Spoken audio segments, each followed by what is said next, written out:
In this, the second last video of our acids and base series, we're going to take a look at the quick naming conventions that are used in order to identify the names of binary acids.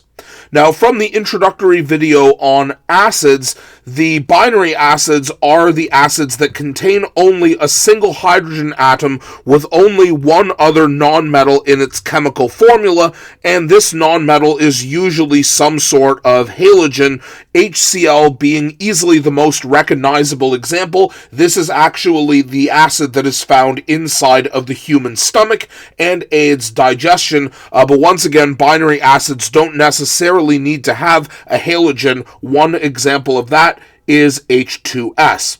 Now, it should be noted that binary acids can be distinguished from their non-acid form by the presence of the aqueous state of matter. Remember that acids can only lose their hydrogen when they are dissolved in water. Now, if that is true, assuming that we are dealing with aqueous HCl, the following rules will then apply.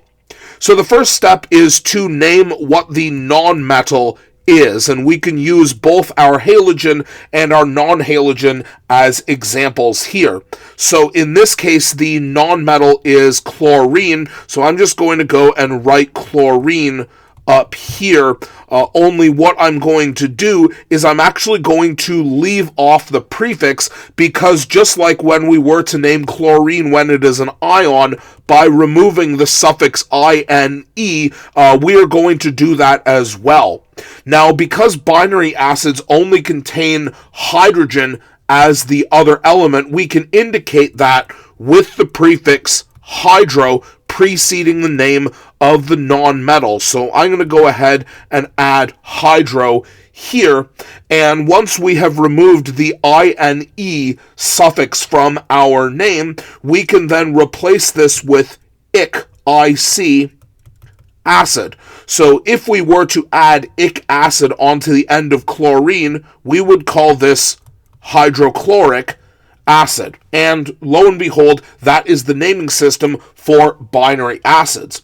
Now, technically, this naming system actually works very well with seemingly irregular binary acids like H2S. So if we follow these naming conventions here for H2S, the name of element with the symbol S is sulfur, and you notice that I've actually written out the whole name because sulfur does not actually contain the ine suffix that we would remove as all of the halogens do.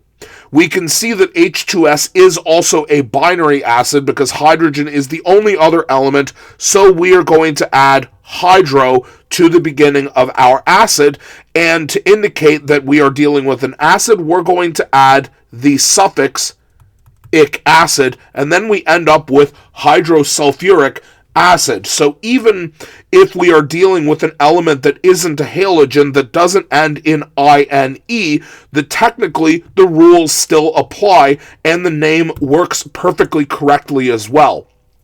So before you view the video on oxyacid naming, see if you can name the remainder of the binary acids, or use the chemical chemical name that is actually given of these acids and work backwards and see if you can derive the correct formula for the two binary acids where the name is given, while simultaneously naming the binary acids whose name is not given.